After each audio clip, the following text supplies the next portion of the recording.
नमस्कार दोस्तों, मैं स्कंद आप सबका अपने YouTube चैनल पर स्वागत करता हूं। दोस्तों, आज हम जानेंगे speed of sound in different medium. विभिन्न माध्यमों में स्पीड की गति या स्पीड की चाल। तो इसमें क्या है क्या नहीं है वो हमको समझना है। ध्वनि की चाल डिफरेंट मीडियम में। तो देखो, जो साउंड वेव है, साउंड वेव क्या होती हैं? अनुदैर्घ्य तरंगें होती हैं। एक तो ये पॉइंट अच्छा है। साउंड वेव अनुदैर्घ्य तरंगें होती हैं। अनुदैर्घ्य तरंगें क्या होती हैं? वैसे मैं आपको बता चुका हूं, लेकिन थोड़ा रिवाइज करा दें। जब किसी मीडियम में तरंगों का ट्रांसमिशन माध्यम के कण के तरंग की गति की दिशा में हो तो उसको हम अनुदैर्घ्य तरंगें कहते हैं। क्या? जब किसी मीडियम में, मान लो ये कोई, जैसे ये कोई मीडियम है, जब किसी मीडियम में वेव का ट्रांसमिशन, जब किसी मीडियम में वेव का ट्रांसमिशन होने पर मीडियम के कण तरंग की गति की दिशा में ही गति करें, मतलब तरंग की दिशा में ही गति करें, उसको हम अनुदैर्घ्य तरंगें करते हैं। इंग्लिश में कहते हैं लॉन्गिट्यूडिनल वेव्स। क्या कहते हैं? Longitudinal waves. ठीक है। ये सॉलिड, लिक्विड, गैस में सभी मीडियम में गति कर सकती हैं। तो साउंड क्या है? एक प्रकार की अनुदैर्घ्य तरंगें होती हैं। ये सॉलिड, लिक्विड और गैस तीनों में गति कर सकती हैं। ठीक है। और ये सॉलिड, लिक्विड, गैस तीनों गति कर सकती हैं। इसका एक रीजन और भी है, क्योंकि जो एक्सटर्नल फैक्टर हैं ध्वनि तरंगों की गति को प्रभावित करते हैं। मतलब जो एक्सटर्नल फैक्टर होते हैं मीडियम में, वो हमारी ध्वनि तरंगों को प्रभावित करते हैं। अब वायु में साउंड की चाल पर टेम्परेचर का क्या इफेक्ट है? पहला पॉइंट ये है, वायु में साउंड की चाल पर टेम्परेचर का क्या इफेक्ट है। तो देखो, वायु में साउंड की चाल गैस के परम ताप के वर्ग के समानुपाती होती है। ये T है। परम ताप मतलब होता है एब्सोल्यूट जीरो। ये हम आपको उसमें पढ़ाया था, हमारा चैप्टर उसमें न्यूटन के लॉ में। तो देखो, सब चीज इंटरकनेक्ट है। हमारी प्लेलिस्ट है, उस पर आप देख सकते हैं। तो वायु में साउंड की चाल पर टेम्परेचर का क्या इफेक्ट पड़ता है? ये परम ताप के वर्ग के समानुपाती होती है। देखो, अगर हम इसका स्क्वायर कर रहे हैं तो v² T।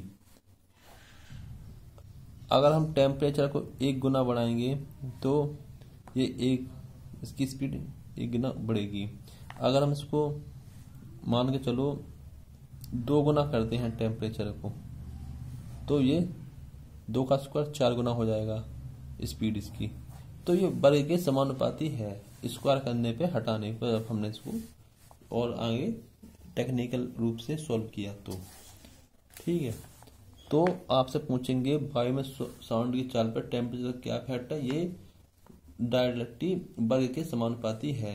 और जब हम इसको और सॉल्व करें आगे, तो इसका स्क्वायर कर दें दोनों तरफ। स्क्वायर मतलब होता है पावर 2। तो टेम्परेचर से रूट हट जाएगा, ये स्क्वायर हो जाएगा। अगर हम टेम्परेचर को 1 गुना करते हैं तो स्पीड भी 1 गुना बढ़ेगी, और अगर हम टेम्परेचर को 2 गुना करते हैं तो स्पीड हमारी 4 गुना हो जाएगी। तो समझ गए, वर्ग के समानुपाती है। दूसरा है, वायु में ध्वनि की चाल पर दाब का क्या इफेक्ट है? वायु में ध्वनि की चाल पर दाब का क्या इफेक्ट है? प्रेशर तो आप जानते हैं, प्रेशर की यूनिट क्या होती है? डाइन। ठीक है।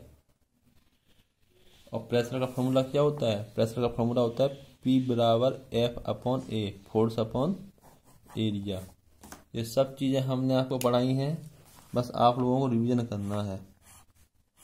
ठीक है। P बराबर F/A। तो वायु में ध्वनि की चाल पर दाब का क्या प्रभाव है? कोई प्रभाव नहीं है, क्योंकि वायु अथवा अन्य गैसीय माध्यम का टेम्परेचर कांस्टेंट हो तो दाब में किसी प्रकार के परिवर्तन का साउंड पर कोई प्रभाव नहीं है। वायु अथवा अन्य गैसीय मीडियम का टेम्परेचर कांस्टेंट हो तो दाब में किसी भी प्रकार के परिवर्तन का साउंड पर कोई प्रभाव नहीं है, साउंड की चाल पर, तो नो इफेक्ट। ठीक है। अब effect of motion of air, ये देख लो ये क्या चीज है। Effect of motion of air मतलब ध्वनि की चाल पर वायु की गति का क्या प्रभाव है। अगर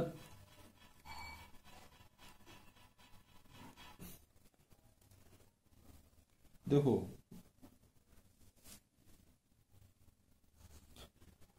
अगर ध्वनि का संचरण वायु की गति की दिशा में हो रहा है तो उसकी स्पीड में वृद्धि होगी।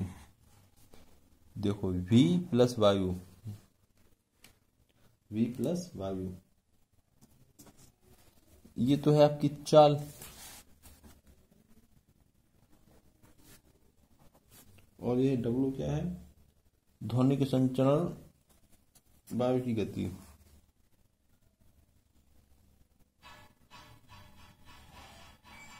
ध्वनि के संचरण वायु की गति मतलब W है वायु की गति, समझ लो wind.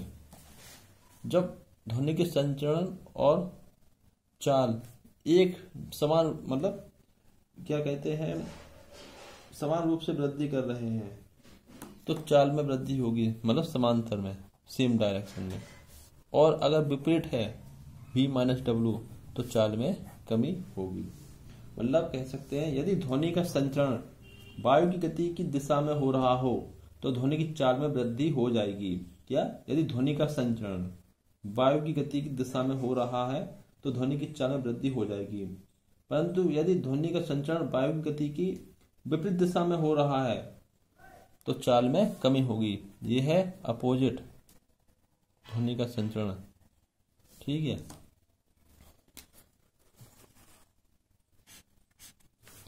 Effect of humidity, effect of humidity, ये है इफेक्ट ऑफ ह्यूमिडिटी। वायु की तुलना में वाटर वेपर की डेंसिटी कम होती है, इसलिए जल वाष्प युक्त वायु का घनत्व शुष्क वायु घनत्व से कम होगा। ये देखो वायु की तुलना में वाटर वेपर की डेंसिटी कम होती है, इसलिए जल वाष्प युक्त वायु का घनत्व शुष्क वायु घनत्व डेंसिटी से कम होता है। डेंसिटी को हिंदी में बोलते हैं घनत्व, और इसका फॉर्मूला है, ये तो बस ऐसे स्टेटमेंट याद कर लो, इतना इम्पोर्टेंट नहीं है, ये शुरू के इम्पोर्टेंट है। और इसका है ये फॉर्मूला, इसका फॉर्मूला क्या कहता है? ये v है, ये ध्वनि का वेग है, वेलोसिटी ऑफ साउंड।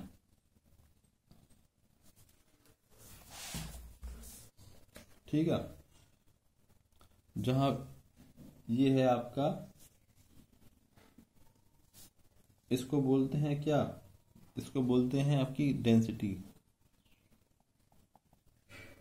और इसको बोलते हैं प्रेशर। तो V बराबर रो P अपॉन डेंसिटी। ठीक है। ये जैसे इंटरमीडिएट फॉर्मूला है, जो मैं लाइन बताई है आपको, ये पढ़ लो बस, क्योंकि इसमें बहुत टेक्निकलिटी है, वो हमको समझना नहीं है। बस इफेक्ट ऑफ ह्यूमिडिटी में जो लाइन है ये याद कर लो। सबसे मोस्ट इंपॉर्टेंट है effect of frequency and wavelength, आवृत्ति और तरंग दैर्ध्य का क्या प्रभाव है। नो इफेक्ट, बस ये याद रख लो। किसी भी माध्यम में ध्वनि की चाल पर आवृत्ति और वेवलेंथ का कोई प्रभाव नहीं पड़ता है, कोई इफेक्ट नहीं पड़ता है, ना 4 गुना, ना 3 गुना, ना 2 गुना। तो दोस्तों ये तो speed of sound in different medium था, ये हमने सब चर्चा कर ली। स्टेटमेंट फॉर्म में क्वेश्चन आते हैं तो इनको दोस्तों लाइक करें, चैनल को सब्सक्राइब करें और देखना ना भूलें। ये सब यूपीएसआई इंपॉर्टेंट है, हर एग्जाम में इससे क्वेश्चन आते हैं दोस्तों। बस आपको रीडिंग करना है और नोट्स बनाना है। तो दोस्तों चैनल को लाइक करें, शेयर करें, सब्सक्राइब करना ना भूलें। जय हिंद, जय भारत।